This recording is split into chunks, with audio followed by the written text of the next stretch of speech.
नमस्कार मित्रों, मेरा नाम है आदित्य। आप देख रहे हैं एडवोकेट आदित्य यूट्यूब चैनल।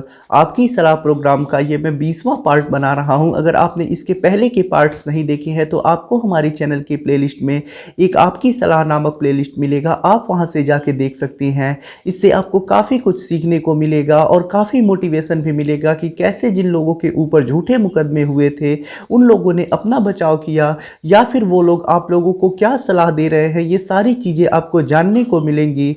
तो उन वीडियोज को भी आप प्लेलिस्ट में जाके जरूर देखिएगा। इससे आपको काफ़ी कुछ सीखने को मिलेगा। आज की जो मैं आपको स्टोरी बता रहा हूँ वो किसी वाइफ या फिर किसी हस्बैंड की स्टोरी नहीं है। एक महिला है जो दिल्ली में एनजीओ चलाती हैं विधवाओं के लिए। वो अपना एक लेख लिखी हैं और उन्होंने जो लेख लिखा है वो चाहती हैं कि उस लेख को हम अपने चैनल एडवोकेट आदित्य के थ्रू आप लोगों के साथ शेयर करें। उस महिला ने जो हमें लेख लिख के भेजा है उसमें वो महिला उन महिलाओं के ऊपर जो अपने पति के ऊपर झूठा केस लगा देती हैं उनके ऊपर काफ़ी गुस्सा दिखा रही हैं। और जो महिलाएं अपने पति के ऊपर झूठा केस लगाती हैं वो पति का नहीं कुछ बर्बाद कर पाती हैं बल्कि अपना बर्बाद कर लेती हैं। इसके बारे में भी बता रही हैं कि वो महिलाएं कैसे अपना जीवन बर्बाद कर लेती हैं। और साथ ही साथ वो हमें बता रही हैं कि जो महिलाएं झूठा केस करती हैं उनकी वजह से महिलाओं का समाज में किस प्रकार से स्थिति धूमिल होती जा रही है, ये भी वो बता रही हैं। और साथ ही साथ हमें ये भी बता रही हैं कि जो महिलाएं झूठा केस करती हैं वो किस प्रकार से उन महिलाओं का भी शोषण कर रही हैं और उनके साथ भी गलत कर रही हैं जिनके साथ वास्तव में शोषण होता है और जिनके साथ वास्तव में प्रताड़ना होती है। यानी झूठा केस करने वाली महिलाएं उन महिलाओं का भी शोषण कर रही हैं, उन्हें भी प्रताड़ित कर रही हैं। जिनके साथ वास्तव में प्रताड़ना होती है ससुराल में, जिनसे वास्तव में दहेज मांगा जाता है, मारपीट होती है, ऐसी महिलाओं का भी वो महिलाएं शोषण कर रही हैं जो झूठे केस लगा रही हैं। तो ये सारी चीज़ें आपको इस वीडियो के माध्यम से जानने को मिलेगी। तो पूरा वीडियो देखिएगा, इससे आपको काफ़ी कुछ जानकारी मिल जाएगी। तो चलिए हम जो स्टोरी महिला ने लिख के भेजा है वो हम आपको पढ़ के सुनाते हैं। इस पूरे लेख को आप लोग सुनिएगा, काफ़ी कुछ आपको जानने को मिलेगा और काफ़ी आपको अच्छा लगेगा। मेरा नाम रितु है और मैं दिल्ली की रहने वाली हूँ। मैं एक विधवा महिलाओं के लिए एनजीओ चलाती हूँ। मैं जो आप लोगों को ये स्टोरी बता रही हूँ सिर्फ मेरा एक लेख है और मेरा व्यक्तिगत विचार है। मैं अपने लेख से कुछ ऐसी महिलाएं जो अपने निजी स्वार्थ, व्यक्तिगत लाभ के लिए कानून को अपना हथियार बना लेती हैं और अपनी मनमानी और निजी स्वार्थ के लिए पति के ऊपर झूठा दहेज उत्पीड़न का केस लगा देती हैं, उन्हें थोड़ा सीख देना चाहती हूँ कि आपके इस कृत्य के वजह से समाज में महिलाओं की स्थिति कैसे धूमिल हो रही है, समाज पे इसका क्या बुरा असर पड़ रहा है। और कुछ ऐसी महिलाएं जो व्यक्तिगत स्वार्थ के लिए झूठा केस लगाती हैं, उनके ऐसा करने से उन महिलाओं पे इसका क्या असर पड़ रहा है जो वास्तव में ससुराल में पति और उसके रिश्तेदारों से पीड़ित है। यही सब मैं आपको बातें बताने वाली हूँ अपने इस लेख के माध्यम से और एडवोकेट आदित्य यूट्यूब चैनल के जरिए। ये बात सिर्फ मैं नहीं, माननीय सर्वोच्च न्यायालय और अन्य न्यायालय भी मानती हैं कि आईपीसी की धारा 498A का बहुत ज़्यादा गलत इस्तेमाल होता है। अगर आज हम गूगल पे सर्च करें इंडियाज़ मोस्ट मिसयूज लॉ तो हमारे रिजल्ट में आएगा आईपीसी की धारा 498 ही सबसे ज़्यादा मिसयूज होने वाला लॉ है। कुछ महिलाएं अपने निजी व व्यक्तिगत मामले में, जैसे शादी के बाद अफेयर है और पति ये बात जान गया, तो कुछ महिलाएं खुद को बचाने के लिए 498A लगा देती हैं। फिर पत्नी चरित्रवान बन जाती है और सारी गलती पति की हो जाती है। माँ बाप से पत्नियां अपने पति को अलग रहने को बोलती हैं ताकि आज़ाद लाइफ जी सकें। पति मना कर देता है तो इस पे भी 498A लग जाता है। दिन भर कुछ पत्नियां फ़ोन पे लगी रहती हैं, पति मना कर देता है और इस पे भी 498A लग जाता है। घर जमाई बनो नहीं तो 498A लग जाएगा। माता पिता या अन्य कोई रिश्तेदार पति पत्नी के रिश्ते में इंटरफेयर करते हैं, वैसे लोगों से मना कर देने पे कि बात मत करो, इस पे भी 498A लग जाता है। पत्नी को खाना बनाने को पति कह देता है तो इस पे भी कुछ पत्नियां हैं जो 498A लगा देती हैं। मैं क्या क्या बताऊं कि किस किस बात पे ये धारा 498 ए लग जा रही है। वास्तविक बात तो कुछ और होती है, यानी निजी स्वार्थ और व्यक्तिगत मामले होते हैं। लेकिन जब ये बात थाने और कोर्ट में जाती है तो फिर अलग ही रूप ले लेते हैं कि पति और घर वाले दहेज में कार, मोटरसाइकिल, पैसा मांगते हैं और नहीं देने पे मारते पीटते हैं, गाली देते हैं, ताने मारते हैं। यह सब मामला बना के पति और उसके घर वालों पे लगा दिया जाता है और उसके बाद पति और घर वालों के ऊपर भारतीय दंड संहिता की धारा 498 ए लग जाती है और सारी गलती पति की हो जाती है। केस लग जाने के बाद पति 3-4 साल काफ़ी ज़्यादा परेशान होता है और फिर झूठा केस लगाने वाली पत्नी को 2-4-5-10 लाख अपनी हैसियत के अनुसार दे के पति तो आज़ाद होता है। हाँ, थोड़ा समय और पैसा तो बर्बाद होता है, लेकिन पति दोबारा शादी कर लेता है और अपने जीवन में खुशहाल हो जाता है।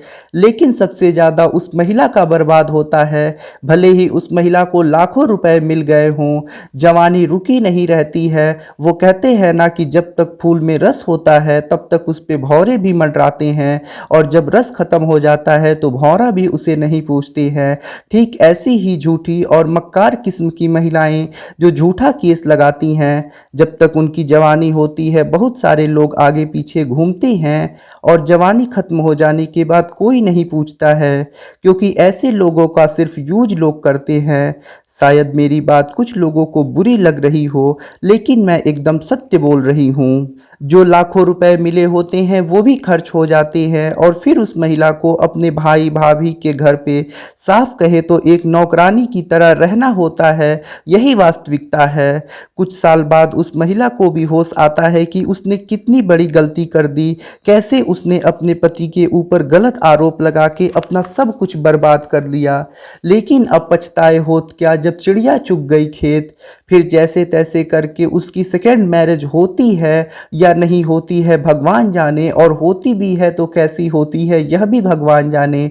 अगर आपने किसी ऐसी महिला को देखा है और उसकी सेकेंड मैरिज हो गई है ठीक ठाक, तो हमें कमेंट करके ज़रूर बताइएगा। अब इन झूठी और मक्कार किस्म की महिलाओं की वजह से हमारे समाज में उन महिलाओं को भी न्याय नहीं मिल पाता है जो वास्तव में प्रताड़ित हैं, जिनके साथ वास्तव में ससुराल में प्रताड़ना किया गया है। उन्हें भी न्याय नहीं मिल पाता है, क्योंकि कोर्ट में इतने ज़्यादा 498 के केस पेंडिंग हैं कि सुनवाई नहीं हो पाती है। तो जो महिलाएं वास्तव में प्रताड़ित हैं उन्हें भी न्याय नहीं मिल पाता है और वो भी सिर्फ कोर्ट कचहरी के चक्कर ही लगाती रह जाती हैं।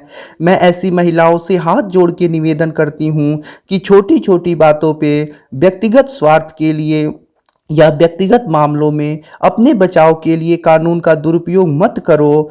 498 को प्लीज़ मजाक मत बनाओ। आपके द्वारा आपके पति पे झूठा केस कर देने से नुकसान पति का ज़्यादा नहीं होगा, खुद आपका ही होगा और उन महिलाओं का ही वास्तव में ज़्यादा नुकसान होगा जो महिलाएं झूठा केस लगाती हैं, और साथ ही साथ उन महिलाओं का भी नुकसान होता है जो वास्तव में प्रताड़ित हैं। ना जवानी रुकी रहेगी, ना पैसा रहेगा, लेकिन अगर हंसता खेलता परिवार होगा तो सारा जीवन आपका खुशी खुशी बीत जाएगा।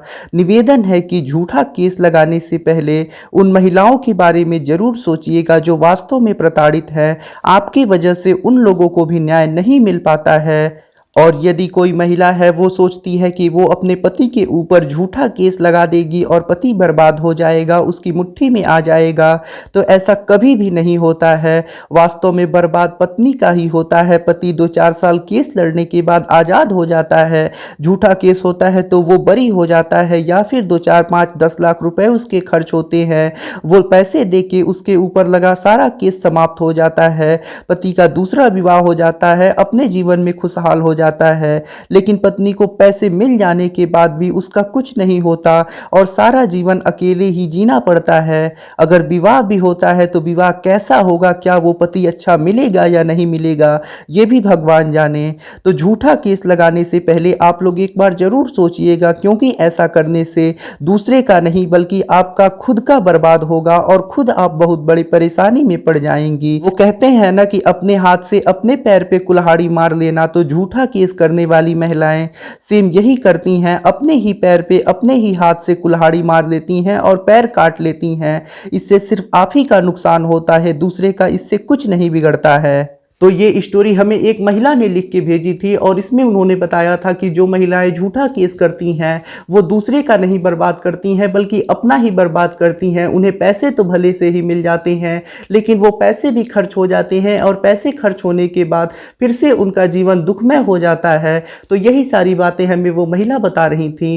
तो इस पे आपका क्या विचार है कमेंट करके ज़रूर हमें बताइएगा। कोई भी व्यक्ति गलत कमेंट नहीं करेगा। यदि कमेंट में कोई गाली देता है या फिर गलत कमेंट करता है तो उसके कमेंट को तुरंत डिलीट कर दिया जाएगा। आप अपने अच्छे विचार और फिर साफ सुथरे जो भी आपके विचार होंगे वो सारे कमेंट करके हमें जरूर बताइएगा। यदि आपको ये लेख पसंद आया हो तो वीडियो को जरूर लाइक कर दें। यदि आप मुझसे फ़ोन पे बात करके कोई कानूनी सलाह लेना चाहते हैं तो इसके लिए आप डिस्क्रिप्शन चेक करें, वहाँ पे बताया गया है कि आप किस प्रकार से मुझसे फ़ोन पे बात कर सकते हैं। यदि आपको वीडियो पसंद आया हो तो वीडियो को लाइक करें, अपने दोस्तों के साथ शेयर करें और यदि आप चैनल पर नए हैं तो चैनल को सब्सक्राइब करके बेल आइकन को दबाएँ। मिलते हैं नई वीडियो के साथ अगले दिन, तब तक के लिए जय हिंद, जय भारत।